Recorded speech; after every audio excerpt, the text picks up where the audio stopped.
What's up, everyone? Today we're back with another review, and today we are going to be taking a look at the newly released Intermountain 89-foot bi-level Autorack.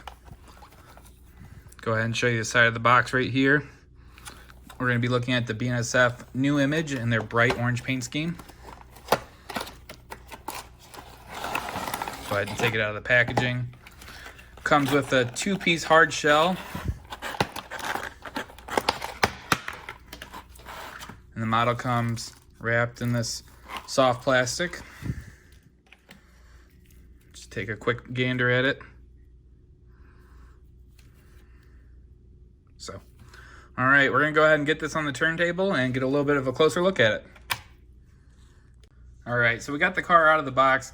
Unfortunately, the car is a little bit too big for this turntable, so we're gonna have to do this individually by parts of the car. So on the left side here, we do have the wire grab iron ladder leading up to the top. Very nicely done. We do have a separately applied step ladder over here on the bottom. You can see we do have part of the railing system that allows the end of these cars to operate, and we'll take a little bit closer look at that later. And then we do have these etched metal side panels that are what really make the car stand out. They're very nicely done. I'm not noticing any bowing, which is normally an issue on the other cars. So, you know, very nicely done. You can see tons of finely detailed little holes in the panels. And then the best part about these cars is you can actually see through. So you can see the shadow of my hand on the other side of the car. I'll just kind of look down. Great printing. I was using magnification and I didn't notice any issues with the paints, chips, anything like that.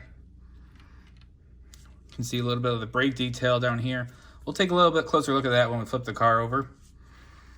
We do have the BNSF logo printed on a kind of a non-perforated panel right here. And you can come down, you can see the air hose coming to the chain right there. We have a little bracket over to this side, and that chain does go up to the brake lever. And we do have nice support pieces right there, all nicely finely detailed.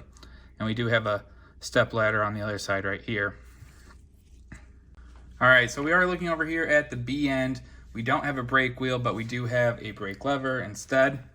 You can see we have the nicely printed doors with the excess height with the white markings up top. We do have some grab irons up here as well. Have some nicely printed, nicely detailed doors. And then we come down here, we have the KD number 58 scale coupler. And we have that extended coupler pocket right here to help navigate those tighter turns for these larger cars. You can see here the coupler really allows it to swing all the way over. We do have some grab irons right here. Very nicely done. And we do have the coupler cut lever down here. Also very nicely done. And really one of the big selling features about these cars is the operating doors. So we'll go ahead and just kind of gently open these guys up.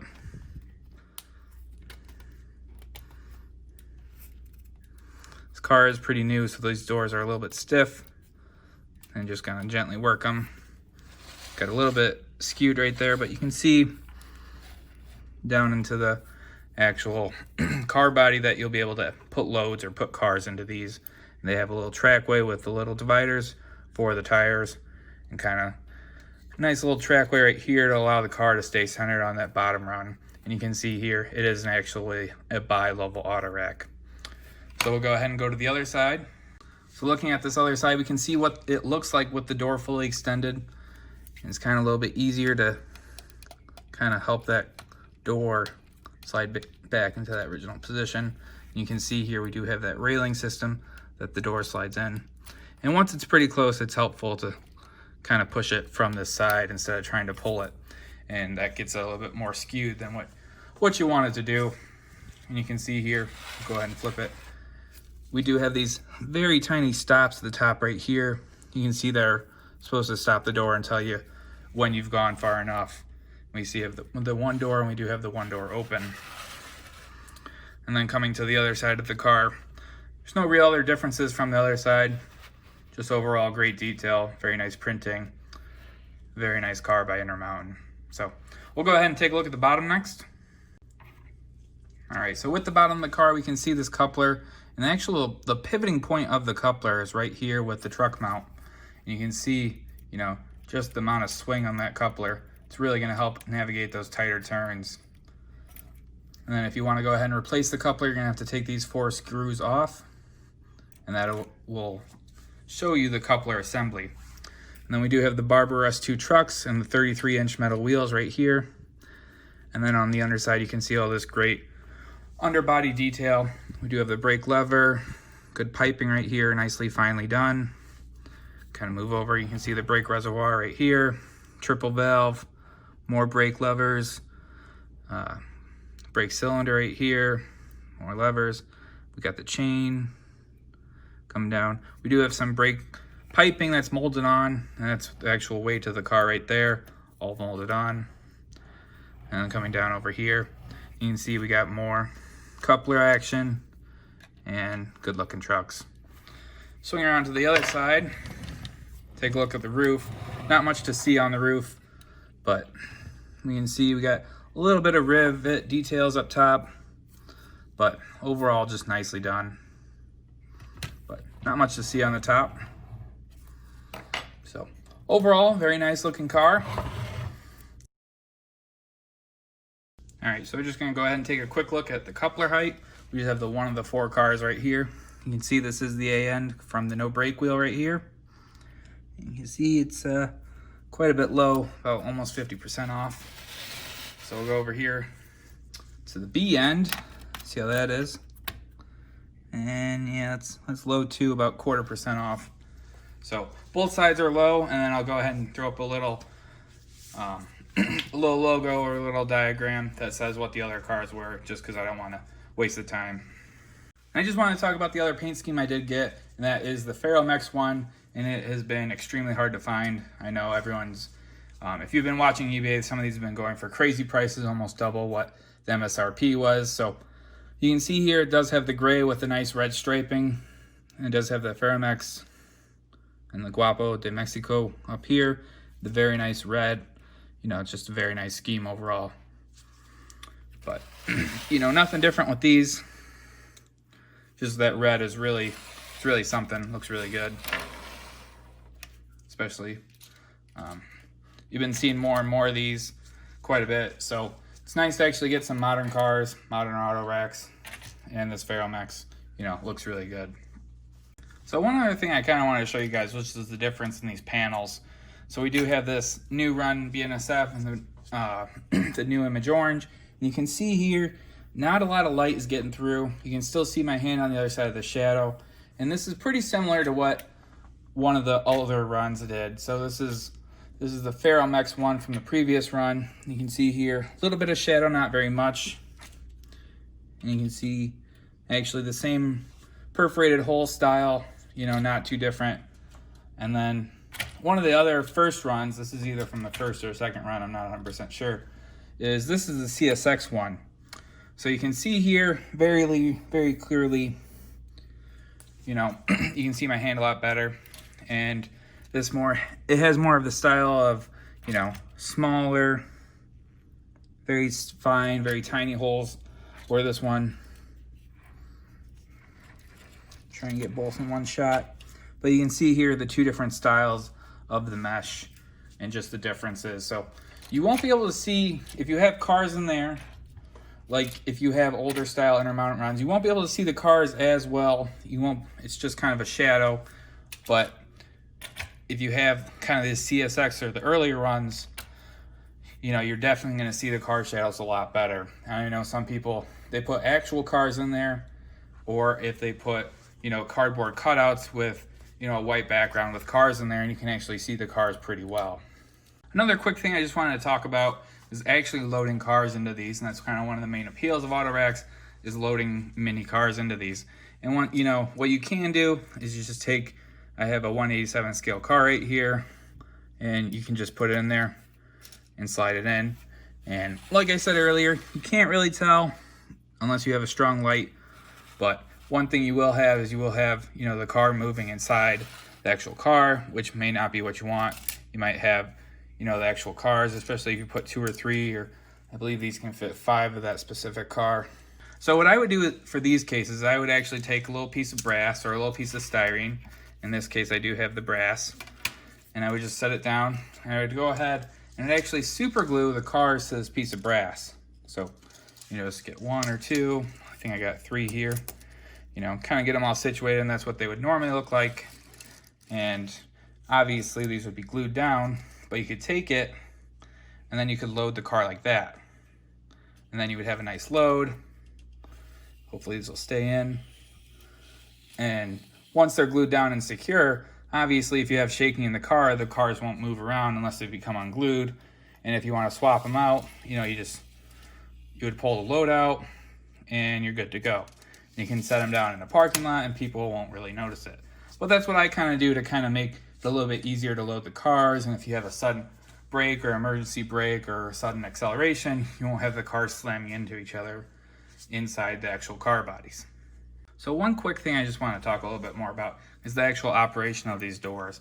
And when you get your brand new cars, the doors are going to be a little bit sticky, they're going to be stiff, they're going to be hard to move. And it's all right, but you want to be very gentle with them and use not a lot of force because they will break and they're a little bit pain in the butt to fix. And you just got to be smooth and even with it. So we'll go ahead. I'm just using a little tweezer here.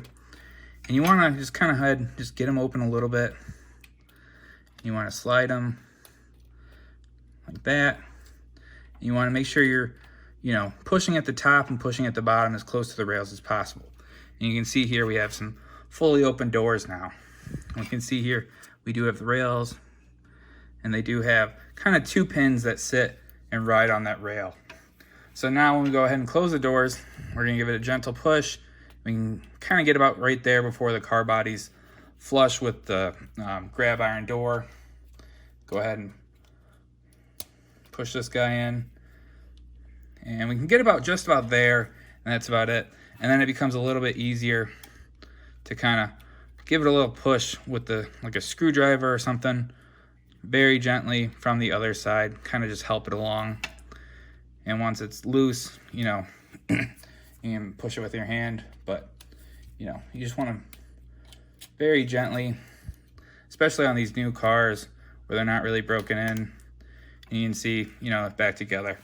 So I'm just showing you guys this just so you're not like going ahead and, cranking them open, and you can't just, open it from the top because this bottom rail will get, you'll have issues, you'll get cockeyed and it won't budge, and then use a little bit too much force and you'll break them. So you just want to be real careful with them, especially in those first, few times you're actually opening the car, just because they will be really stiff. And so this is what happens when you go a little bit too far. So you can see here, we got these 2 sliders that slide on this bottom rail. You got one piece right here and you got one piece right here. They kind of look like roller bearings, but they're not actually, it's just pieces of plastic. And they slide along this rail, kind of forming if the rail's right here, they kind of slide like that. So you want to make sure that if you push this too far, kind of see how this is overextended into the margin of the actual other door, that when you go to push it back, you want to make sure this first one is actually on that slider. And the other thing you want to watch out for is this top slider is actually in its groove right here. And that's something that could happen if you push it a little bit too far. So you just want to make sure that this groove right here actually is going into that U-joint right there. And that's something you might have to kind of work with and kind of get it back into play. So you can see there it popped right back in and it's good to go. But sometimes if you have stops, if they're not 100% perfect, they won't work. But for this car, these stops actually work pretty well, and I had to kind of force it off away from those stops. So that's just something to watch out for on these cars. All right, so we're just gonna go ahead and weigh these real quick. They are 12¼ inches long, so they should be 7¼ ounces. And this was 6.94 ounces. Go ahead and weigh one of these Ferromexes, and we got 6.87 ounces. So a little bit on the low side. We do have a few more to weigh, so I'll go ahead and weigh those, and I'll have a little graphic on the screen that shows you the overall weights and what the averages are and what you should expect for your car. All right, so now that we've gotten a pretty good look at these, we're gonna go ahead and put these on the layout, and we'll go ahead and get a few run-by shots and a few other more glamour shots of these cars. Moving on to the scoring, I'm gonna throw up the rubric just to show you guys what each category is worth. Packaging, I didn't find any issues with the packaging. Pretty standard packaging overall. Accuracy, I took off 2 points just because several details were missing. A lot of the modern paint schemes were represented in this run, and they were missing a lot of the modern details that you see on these everyday sort of auto racks, especially with the door covers and a few other smaller brackets and panels. And overall, I just thought if you're going to have the modern paint schemes, you should have the modern details, so I took away 2 points for that. Overall, the paint, I didn't take away any points for the paint. No chips or cracks, fuzzy lines. Overall, looked really good, really sharp, nice fine printing. Details, I took away 6 points. I took away 3 points for no roller bearings or coupler cut levers, just because this is a $100 freight car, and there were several other models at a lower price point that comparably would have these features, so I thought it should have these features. And then, like I said earlier, most of the paint schemes are missing the modern features. So if you're going to come with this higher price point, you should be able to have the details to match it up, and I just didn't think the details matched that higher price point. The couplers, trucks, and wheels, I took a few points for all of those. They had the nice scale 158 KD couplers, but they were low on almost every single end, so that's an issue. They had the incorrect wheel size. They had 33-inch wheels instead of 28-inch wheels, which is on the prototype, and what is printed on the side of the car. And I just took away 2 points for that because Intermountain makes those 28-inch wheels, so I think they should have them on the actual cars. And they didn't have any roller bearing trucks on this car, which at this price point I think they should. Operations, I gave a 9 out of 10. I just gave it minus 1 point for being slightly underweight. It's pretty close. You can definitely add the weight and the loads, or maybe tuck under the underside of the car a little bit. It's a little bit low of a car, so I don't know if you'll be able to see it, but you will be able to add weight to those cars if you feel that it deserves it. But at the $100 price point, they should come perfectly weighted. Overall, for the value, I took away 2 points just because they are missing a few details, and at this price point, I feel like it shouldn't have any issues. If you're paying $100 for a freight car, you shouldn't have any issues whatsoever. Overall, a lot of nice features, but missing some details. And miscellaneous, basically the same thing. 2 points away for the high price with the missing features. So once we add up all those points, we get an 80 out of 100, which is a B- on the report card. And when we compare these to the other cars I've done over the last year, this actually ranks 11th out of 11, which is the worst so far. But don't let that discourage you, because usually I only review more of the premium models because I review the models I purchase. But overall, it's not a bad car. I think it's one of the best auto racks on the market. It just has a few issues, and a lot of those issues are actually just issues that we've seen from the price increase, and that I didn't really expect them to address with them coming back into the market. And I hope to see kind of some of these issues I mentioned addressed in the later runs. And as of making this video today, they've announced another run, so I expect that hopefully they'll fix a lot of those issues. So that's all I got for you guys right now. Overall, I've kind of beat the dead horse with what I thought about this car. Overall, very nice, but a few missing issues, but a very nice car overall. So tell me what you guys think, if you guys are going to pick up any of these, especially on that next run. I know they mentioned more of the Ferromex cars, which are extremely hard to get right now. So tell me what you guys think. Comment, rate, subscribe, and we'll see you next time, and we'll leave you with some run-by shots. Thanks for watching.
You're not lead qualified anymore.